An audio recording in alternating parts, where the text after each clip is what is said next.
Hi YouTube, and thank you for clicking on this video. If you're new here, my name is Ari and I'm a licensed esthetician. So I make videos about skincare and beauty and all things like that. And today I'm going to be talking about Cerave Hydrating Facial Cleanser. So one thing I really enjoy doing is reviewing some of the products that I hear a lot of my clients talk about or that I see a lot of people use and basically give you my professional opinion on them. So if you are into that kind of thing, make sure you subscribe and then we will just get right into it. I think this might be my first truth about video that I don't passionately hate the product I'm talking about.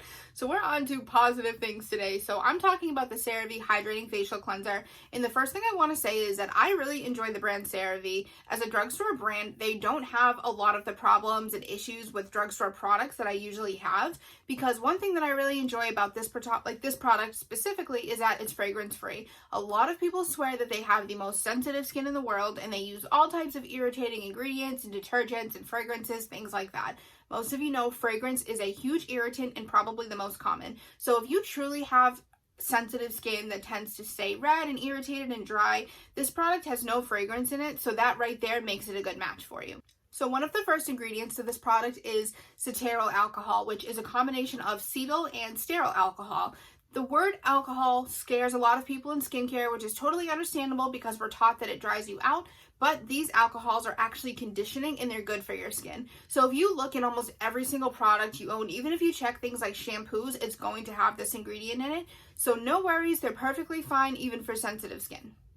One of the next ingredients in the product is potassium phosphate. So I did have to do a little bit of research on this ingredient just because I wasn't completely familiar with it, but it's just a surfactant. So anytime you see a surfactant ingredient in products, it's basically just what gives it its kind of slip and texture.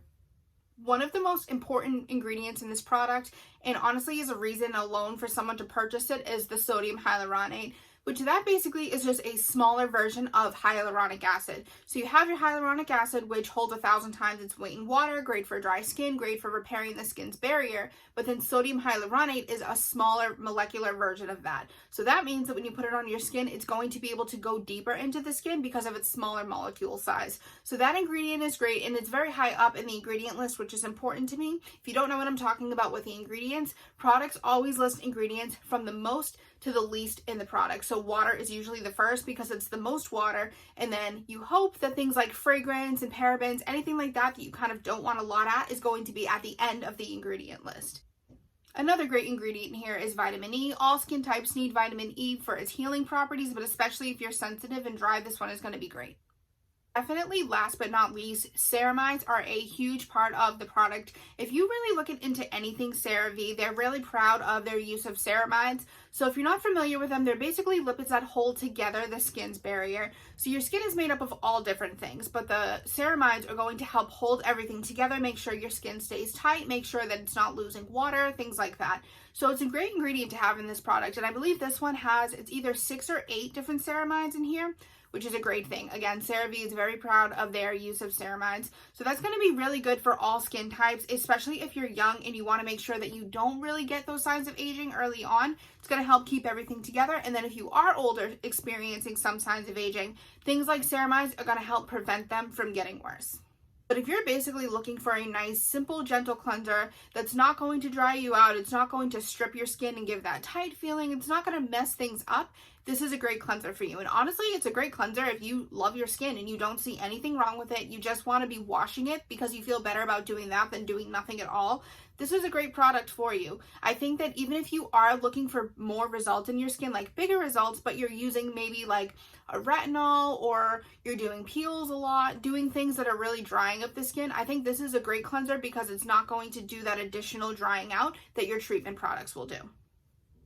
If you're someone that is experiencing dry skin because maybe you're like an antibiotic or a medication that you're on, the Cerave Hydrating Facial Cleanser is honestly a great option for you. I see a lot of people go back and forth about the Cetaphil Daily Cleanser versus this one, the Hydrating Cerave one. I personally think that the Cerave cleanser is 1,000 times better. I think all of Cerave's products are better than Cetaphil. So that kind of answers that question. When I made the video about Cetaphil, I gave my opinion on that. A lot of people wanted to know what they should be using instead of it. So if you are just looking to swap out the product, you don't want to change your skin, you don't want to add in other active ingredients, things like that, definitely go with the Cerave.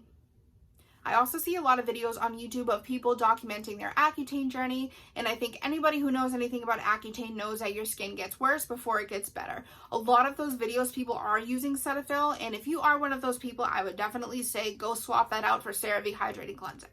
Overall, I feel like this cleanser is a really nice, light, fresh option for someone with drier skin that you're trying to add some additional hydration. Maybe you're sensitive to more active ingredients and you can't use stronger, harsher cleansers. And also, if you're someone, like I said, who just likes your skin, you just want to make sure that you're washing it with something, but you don't want to disrupt your skin because you like it, I think the Cerave Hydrating Cleanser is a great option for you. It is sensitive safe in my standards because I'm very picky about what I recommend for sensitive skin. I think it would be a great option for you, and that is my opinion on Cerave Hydrating Cleanser. So as always, if you have any questions or other products that you want me to talk about, leave them down below in the comments, and other than that, I will see you in my next video.